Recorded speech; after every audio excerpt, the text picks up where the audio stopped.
When you buy something for your home or family, you likely assume it's safe. After all, somebody's probably testing them and paying close attention to products for children and infants. But we have learned the federal agency that's supposed to protect you faces major obstacles before it can reveal a product on the market is causing injuries or even deaths. CBS News consumer correspondent Ash-har explains the safety secret. He was very playful, always smiling like me. Curly hair. I mean, he loved to be held. He loved to be noticed. He was just a happy baby. 3 days before Christmas in 2017, Keenan Overton's 5-month-old baby Ezra went to sleep for the last time. I mean, there's no real way to know until you just try to pick up your baby and get no responses. Little Ezra had suffocated in his inclined sleeper. What was that moment like for you? It was the worst day of my life, obviously. I mean, I broke my hand into the refrigerator. Baby Ezra was not the first infant to die in a Fisher-Price rock-and-play sleeper, and he wouldn't be the last. Over the course of a decade, dozens died. Hundreds were injured.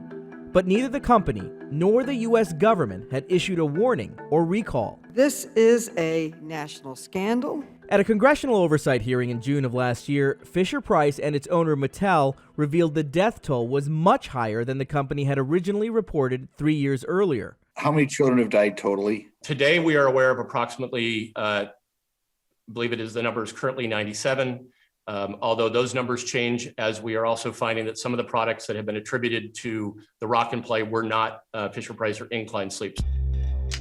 For years, what was happening to these babies was a deadly secret, held inside this nondescript building in a Washington, D.C. suburb. It's where the U.S. Consumer Product Safety Commission is responsible for overseeing millions of products.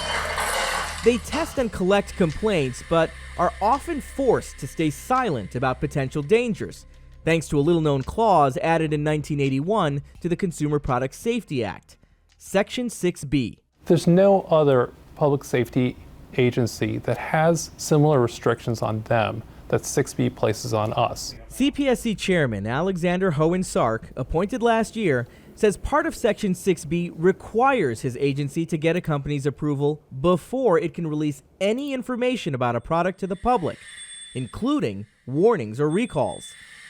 It's something 6B advocates say may protect a company's reputation from unfounded complaints. In the end of the day, good companies will work with us.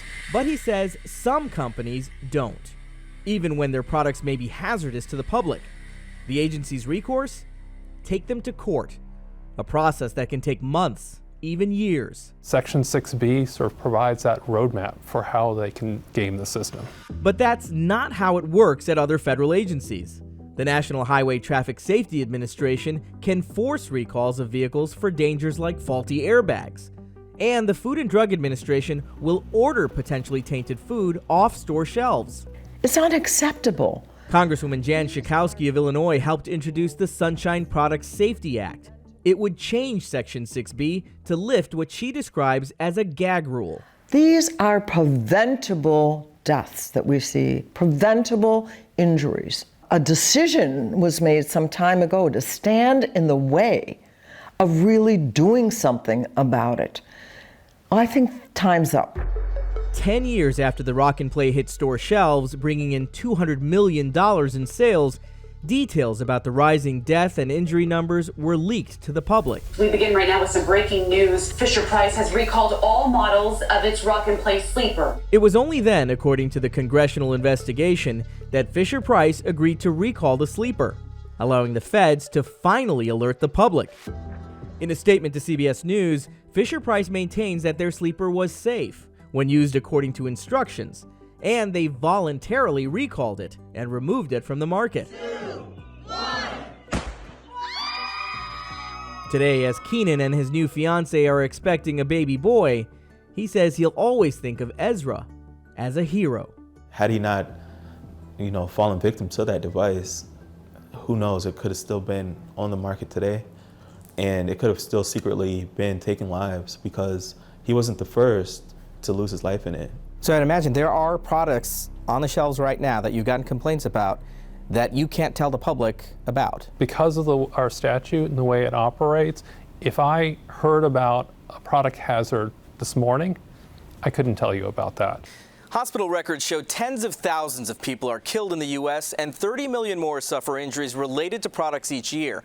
But in Illinois, over the last decade, the CPSC has received fewer than 200 reports directly from consumers regarding serious injuries or deaths related to products. That's why the agency wants anyone who's seen a hazard to report it to them at saferproducts.gov. Your reporting could help trigger an investigation that leads to a warning or recall. I'm Usher Qureshi, CBS 2 News.